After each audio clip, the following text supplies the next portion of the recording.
قائدین کرام، زعماء قوم، حضرات علماء کرام،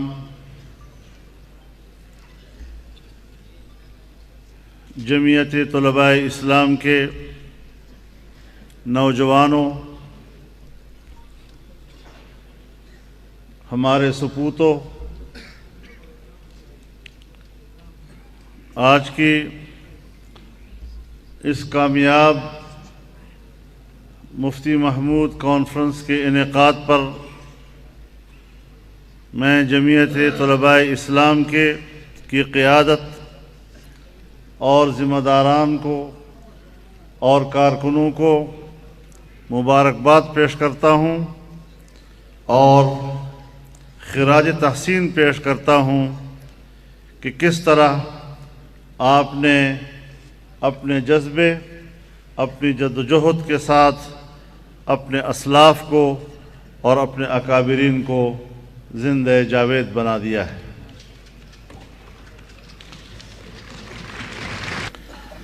میرے محترم دوستو، جیسا کہ میں پہلے بھی عرض کر چکا ہوں، حضرت مفتی صاحب رحمہ اللہ کی حیات مبارکہ پر بحث کرنے سے پہلے ضروری ہے کہ اس تاریخ کو پڑھا جائے، اس تاریخ اور ماضی کا تذکرہ کیا جائے جس کے وہ وارث اور امین بنے۔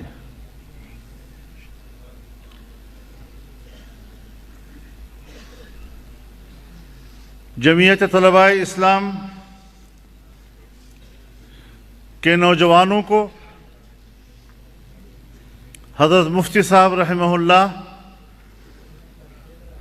اور ان کے اسلاف و اکابر اور جمعیت علماء اسلام کے نظریے سیاست کو اور جمعیت علماء اسلام کے منہج سیاست کو سمجھنا ہوگا۔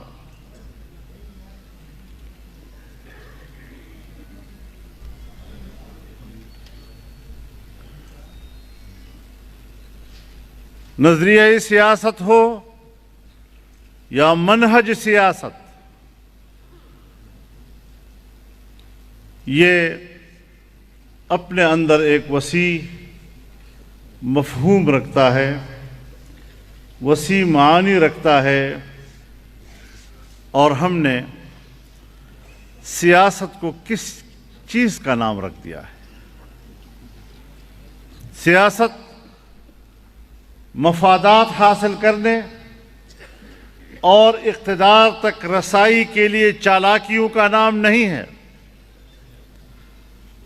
سیاست ایک مقدس وظیفہ ہے اور یہ انبیاء کرام کا وظیفہ ہے۔ جناب رسول اللہ صلی اللہ علیہ وسلم نے فرمایا، کانت بنو اسرائیل تسوسهم الانبیاء کلما ہلک نبی خلفہ آخر ولا نبی بعدی وسیکون بعدی خلفاء فیکثرون۔ بنی اسرائیل کی سیاست انبیاء کیا کرتے تھے۔ ایک پیغمبر جاتا تھا تو دوسرا سیاسی ذمہ داریاں سنبھالتا تھا، اور اب میں آخری پیغمبر ہوں اور انسانوں اور انسانی معاشرے کا سیاسی انتظام و انصرام اب میرے ہاتھ میں ہوگا، اور میرے بعد کوئی نبی نہیں آئے گا۔ البتہ میرے نائبین آئیں گے، بڑی تعداد میں آئیں گے، لیکن نبوت میرے اوپر تمام ہو گئی۔ میرے نوجوانوں، ہمارے ہاں عام طور پر جب ختم نبوت کے نام سے اجتماع ہوتا ہے، کوئی سیمینار ہوتا ہے، کوئی کانفرنس ہوتی ہے، تو ہم کہتے ہیں یہ ہمارا اجتماعی مسئلہ ہے، امت مسلمہ کا مشترکہ مسئلہ ہے، سیاست سے بالاتر مسئلہ ہے، خالصتاً مذہبی مسئلہ ہے۔ یہ کیا سوچ ہے؟ رسول اللہ صلی اللہ علیہ وسلم نے تو اپنی ختم نبوت کو سیاست کی ذیل میں ذکر کیا ہے، اور ہم آپ کی اتنی بلند منصب اور بلند مقام کو سیاست سے بالاتر قرار دیتے ہیں۔ تو پہلے تو سیاست کو ہی سمجھ لو۔ تو اس لحاظ سے ہمارے اکابر علماء شریعت، انہوں نے اپنی سیاست کے اصول، سیاسی نظام، سیاسی رویے، سیاسی منصب، سیاسی منہج، اس کو تو قرآن و سنت کی روشنی میں طے کیا ہے۔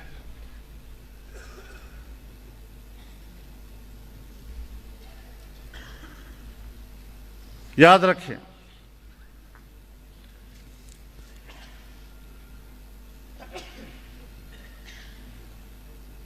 انسان کو شریعت کی رہنمائی کی ضرورت ہے، انفرادی زندگی میں بھی اور اجتماعی زندگی میں بھی، مملکتی زندگی میں بھی، ملی زندگی میں بھی، قومی زندگی میں بھی شریعت کی رہنمائی کی ضرورت ہے۔ لیکن ایک انفرادی مسئلے میں تو فرد عالم کی رائے حجت ہو سکتی ہے،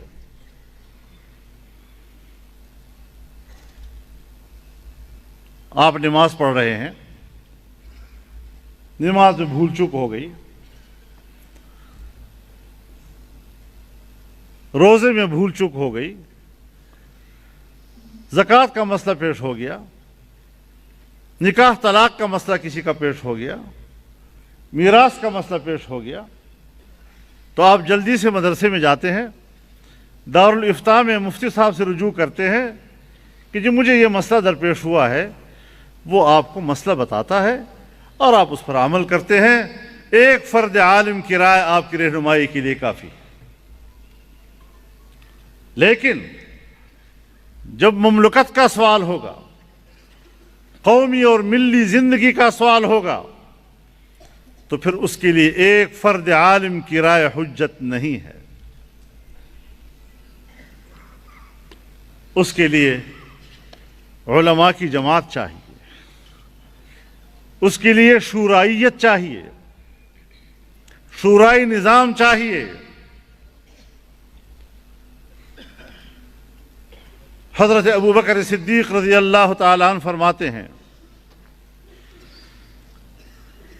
کہ جب خلافت کے معاملات میں مجھے کوئی نیا مسئلہ سامنے آتا تو میں اس کا حل قرآن میں تلاش کرتا، میں وہاں کامیاب نہ ہوتا تو میں رسول اللہ صلی اللہ علیہ وسلم کی زندگی میں اس کا حل تلاش کرتا، اگر مجھے وہاں بھی کامیابی نہ ملتی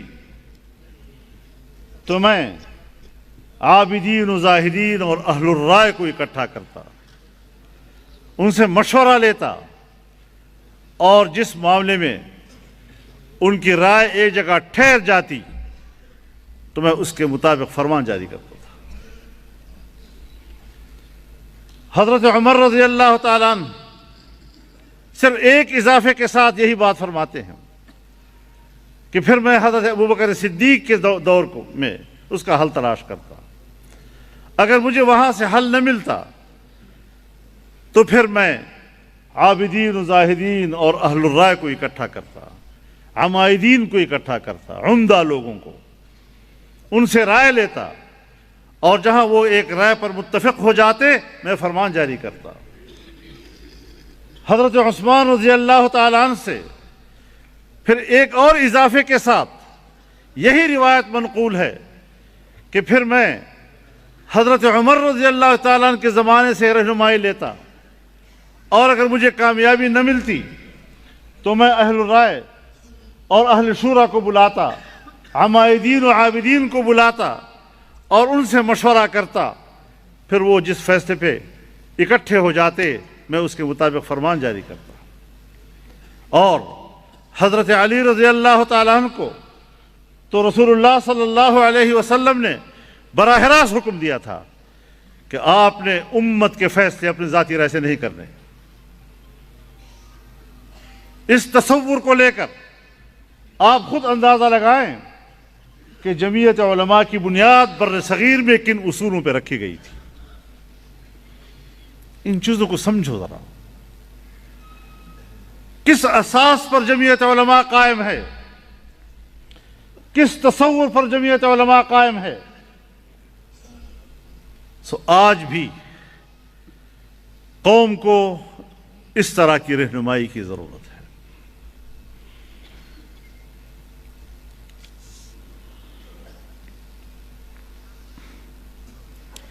میرے محترم دوستو، اللہ رب العزت نے فرمایا الیوم اکملت لکم دینکم، آج میں نے تمہارے لیے تمہارا دین مکمل کر دیا، آج میں نے تمہارے لیے تمہارا نظام زندگی مکمل کر دیا، وَأَتْمَمْتُ عَلَيْكُمْ نِعْمَتِي، اور میں نے اپنی نعمت تم پر تمام کر دی۔ ہمارے علماء اس کی تشریح و توضیح یہ کرتے ہیں کہ باعتبار تعلیمات و احکامات کے الیوم اکملت لکم دینکم، میں نے تمہارا دین مکمل کر دیا ہے، لیکن یہ اکمال دین ہے اپنی تعلیمات اور احکامات کی روشنی میں، لیکن اتمام نعمت یہ اس نظام کا اقتدار ہے۔ جب یہ نظام ہوگا، کامل اور مکمل نظام، اور اس کی حاکمیت ہوگی تو پھر یہ اتمام نعمت ہے۔ ہم صرف آیت کو پڑھتے ہیں اور تلاوت سے دل کو ٹھنڈا کرتے ہیں، اس سے آگے قرآن کریم کی مفہوم اور اس کی تشریحات، اس کا ہم نے کبھی نہیں سوچا۔ اب ظاہر ہے کہ سب سے پہلے تو انسان کو اپنے اندر کی عبادت و امانت چاہیے۔ اندر سے اس کے اندر ایمان ہے، اندر سے اس کے اندر عبادت ہے، بندگی کا احساس ہے، بندگی کا اعتراف ہے، تو پھر وما خلقت الجن والانس الا لیعبدون، میں نے جن و انس کو صرف اس لیے پیدا کیا کہ وہ میری ہی عبادت کریں گے۔ جب اپنے اندر آپ کو بندگی کا اعتراف ہو جائے تو پھر اس کے بعد مرحلہ آئے گا اس نظام کی حاکمیت کا، اور جب نظام حاکم ہو جائے تو اس کو محفوظ بنانے کی بھی ضرورت ہوتی ہے۔ سرحد کو محفوظ بنانا، دشمن چڑھائی نہ کر سکے، ریاست کے اندر ایک ریاستی نظم پیدا کرنا کہ جس سے نظام کو استحکام ملے۔ فرمایا وَأَعِدُّوا لَهُم مَّا اسْتَطَعْتُم مِّن قُوَّةٍ وَمِن رِّبَاطِ الْخَيْلِ تُرْهِبُونَ بِهِ عَدُوَّ اللَّهِ وَعَدُوَّكُمْ، کہ دشمن کے مقابلے میں پھر جتنا تمہارا بس چلے اپنی طاقت بناؤ، اور جدید دور کا اسلحہ اس میں جتنی چاہے ترقی کرتے جاؤ. تو یہاں قوہ یہ معطوف علیہ ہے، ومن رباط الخیل یہ معطوف ہے. اور آپ علماء کہتے ہیں کہ معطوف علیہ کے درمیان مغایرت ہوتی ہے. تو قوت اور من رباط الخیل میں کیا مغایرت ہے؟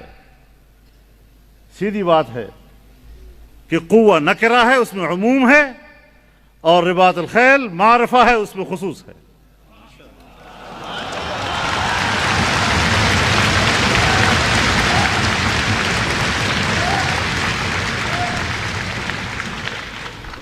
جہاں عموم ہے، آج کے دور میں آپ اس آیت پر کیسے عمل کریں گے؟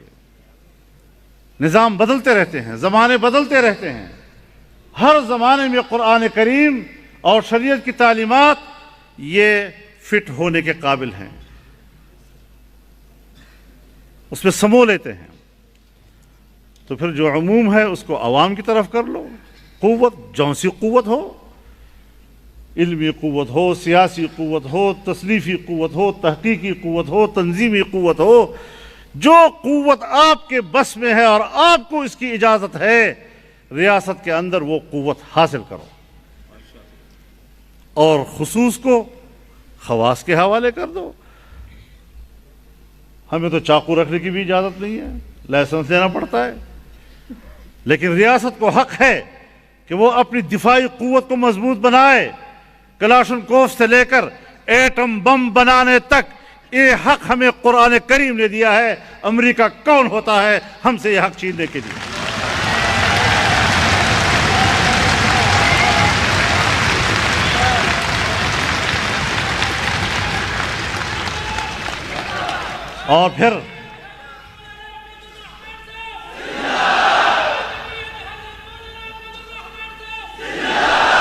اور پھر ہمیں یہ بھی بتا دیا کہ ایک ہے قوت کا حصول اور ایک ہے قوت کا استعمال.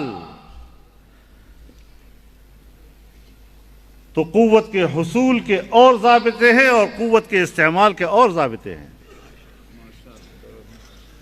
لہذا قوت حاصل کرو جتنا تمہارے بس میں ہو، لیکن پھر یہ نہیں فرمایا کہ تقاتلون به عدو اللہ وعدوکم، اس لیے طاقت حاصل کرو کہ اپنے دشمن اور دین کے دشمن کے خلاف لڑنے کے لیے استعمال کرو. فرمایا اس لیے حاصل کرو تاکہ ان کے اوپر آپ کا دبدبہ رہے.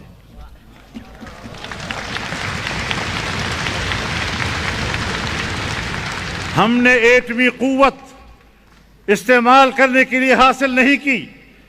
ہم نے ایٹمی قوت کسی پڑوسی ملک کے خلاف جارحیت کے لیے تیار نہیں کی. ہم نے ایٹمی قوت پاکستان کی ریاست اور اس کے دفاع کے لیے یہ طاقت حاصل کی ہے.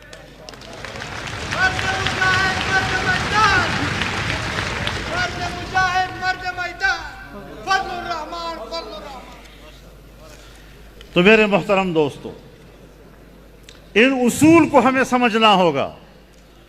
ہم شریعت کی بات کرتے ہیں، خلافت راشدہ کی بات کرتے ہیں. خلافت ہو، امامت ہو، امارت ہو، صدارت ہو، وزارت ہو، یہ تمام نام مترادف ہیں، لیکن ان تمام الفاظ مترادفہ کا خارج میں مدلول ایک ہے.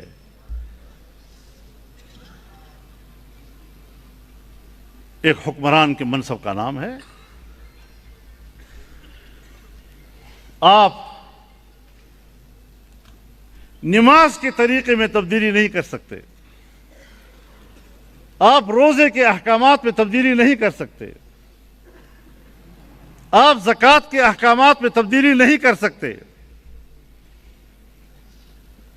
ہاں البتہ یہ عبادات ہیں، اور عبادت خلافت کے لیے کرائیٹیریا ہے. اگر آپ اللہ کے بندے نہیں ہیں، اگر بندگی میں قصور ہے، تو پھر آپ کو امور مملکت میں اللہ کا نائب بننے کا کوئی حق حاصل نہیں ہے.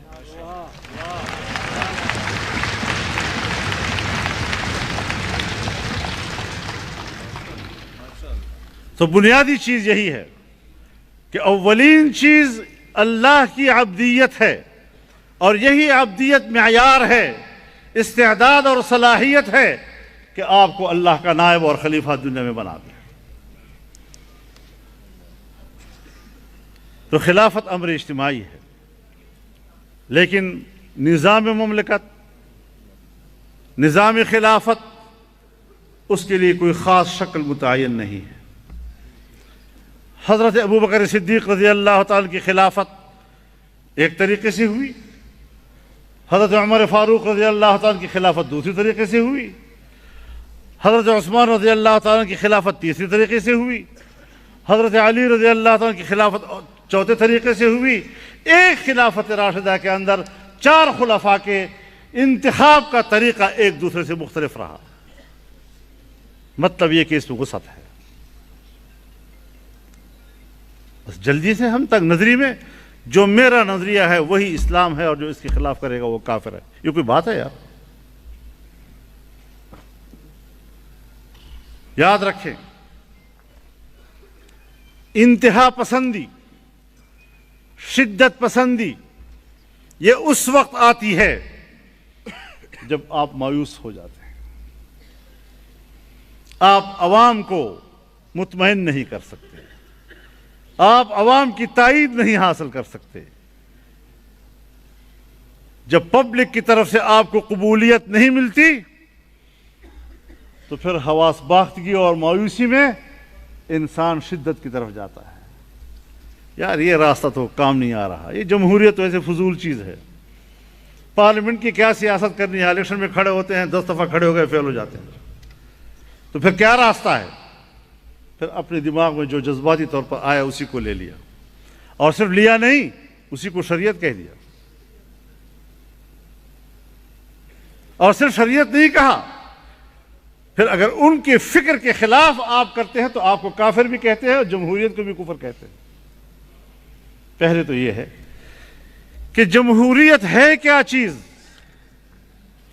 جمہوریت کی تعریف کیا ہے؟ جمہوریت کی تعریف تو دنیا میں ابھی تک ہم نے نہیں دیکھی۔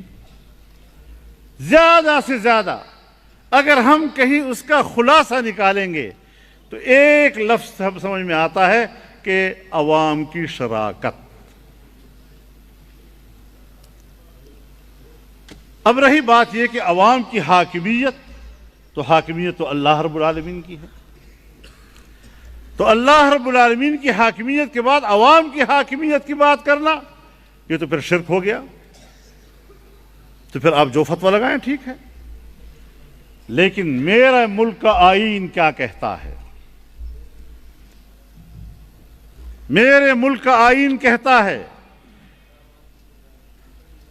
کہ حاکمیت مطلقہ اللہ رب العالمین کی ہے۔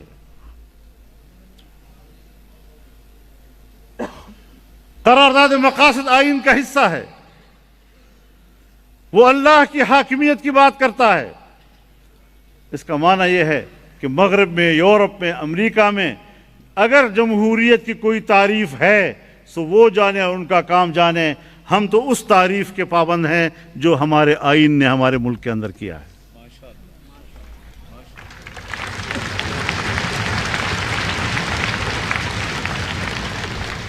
پارلیمنٹ کی اکثریت قانون بنا سکتی ہے، یہ اس کا آئینی حق ہے، لیکن اگر آئین نے کہہ دیا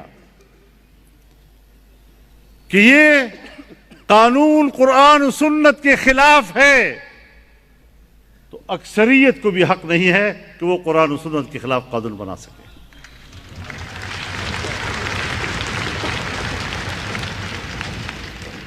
اب اصول تو طے ہے، جس طرح عدالتیں کہتی ہیں کہ آئین کا یہ فلانا شق یہ انسانی حق سے متصادم ہے، یہ انسانی حق کی نفی کرتا ہے، تو جب پارلیمنٹ کا باقاعدہ ترمیم شدہ آئین کا حصہ، آئین کا کوئی شق جو پارلیمنٹ نے بنایا ہو اور عدلیہ اس کی تشریح کرے اور کہے کہ یہ انسانی حق کے منافی ہے، تو آئین ختم ہو جاتا ہے، قانون کو ختم کر دیتا ہے۔ اسی طریقے سے ہماری عدالت یہ بھی کہہ سکتی ہے کہ چونکہ یہ قانون قرآن و سنت کے منافی ہے، لہذا پارلیمنٹ کا بنایا ہوا یہ قانون، اس کو ختم کیا جاتا ہے، یہ قانون نہیں ہوگا۔ لیکن اب ہمارے ہاں وہ عدلیہ آئے تو صحیح نا، ہمارے ہاں وہ پارلیمنٹ آئے تو صحیح۔ اب اس پارلیمنٹ کو بنانے کے لیے، اس نظام کو تشکیل دینے کے لیے، اس عدلیہ کے قیام کے لیے ایک جدوجہد کی ضرورت ہے نا۔ محنت کرو، پبلک کو مطمئن کرو،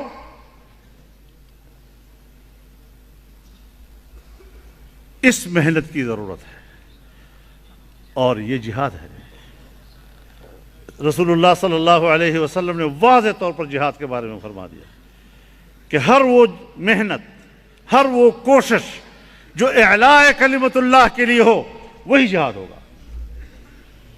لہذا اسلام کی سربلندی اور اللہ کے کلمے کی سربلندی کے لیے آپ جو بھی حکمت عملی بنائیں، جدوجہد کا جو منہج آپ اپنائیں، محنت کا جو منہج آپ اپنائیں، اسی کو جہاد کہا جائے گا۔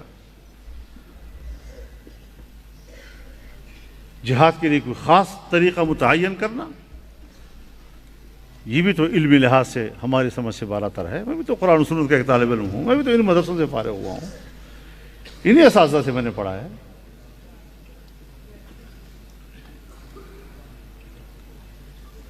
تو اس قسم کی چیزوں پہ آخر ہمیں کیا پڑی ہے؟ ہمیں اسلام سے تو جھگڑا نہیں ہے، کوئی اسلام کی بات کرتا ہے سلام پہ، لیکن جہت نظر پر اختلاف ہو سکتا ہے۔ کیا اس حد تک جانا؟ اب پاکستان میں کراچی سے لے کر، بدین سے لے کر، تربت سے لے کر، کیچ سے لے کر، اور وہ گلگت بلتستان اور چترال تک آپ جائیں، اتنے طول و عرض میں مدارس کا جال بچھا ہوا ہے، علماء کرام کا جال بچھا ہوا ہے، تنظیمیں ہیں، پھر مختلف مکاتب فکر ہیں۔ اتنی اجتماعی رائے کے ساتھ یہ تمام مذہبی طبقہ، یہ علماء، یہ مدارس آپ کے ملک کے آئین کے ساتھ کھڑے ہیں، آپ کے ملک کے نظام کے ساتھ کھڑے ہیں، پارلیمنٹ کے ساتھ کھڑے ہیں، آئین کے ساتھ کھڑے ہیں۔ یہ حجت نہیں ہے تو پھر اور کیا ہے؟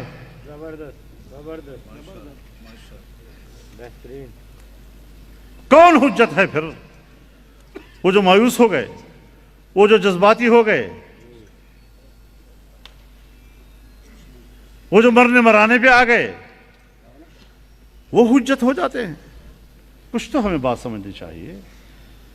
ہم اندھے تو نہیں ہیں، ہماری زندگی اللہ کے دین کے لیے وقف ہے، ہم اسی کے لیے جدوجہد کر رہے ہیں اور سیاست کا راستہ اپنایا ہوا ہے، ورنہ تو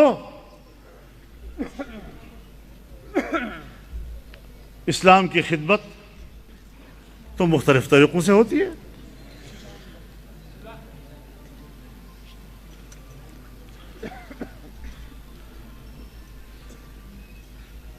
تعلیم الاحکام،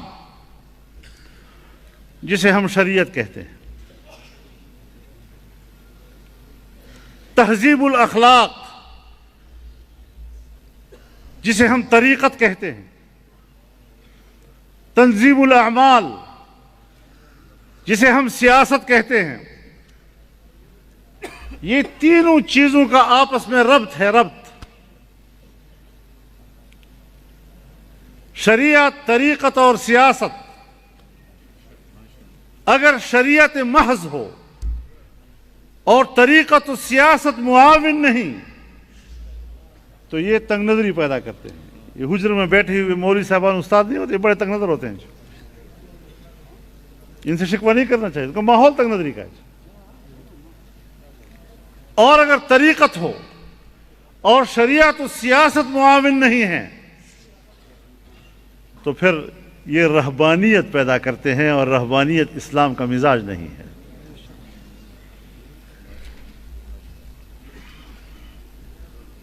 اسلام کا مزاج تو کمرے سے باہر صحن میں آؤ، صحن سے باہر گلی میں آؤ، گلی سے آگے محلے میں آؤ، محلے سے آگے شہر میں آؤ، شہر سے آگے میدانوں پہ چھا جاؤ، پہاڑوں پہ چھا جاؤ، جنگلوں پہ چھا جاؤ، دنیا پہ چھا جاؤ۔ وَلَقَدْ كَرَّمْنَا بَنِي آدَمَ وحملناهم في البر والبحر ورزقناهم من الطيبات وفضلناهم على كثير ممن خلقنا تفضيلا.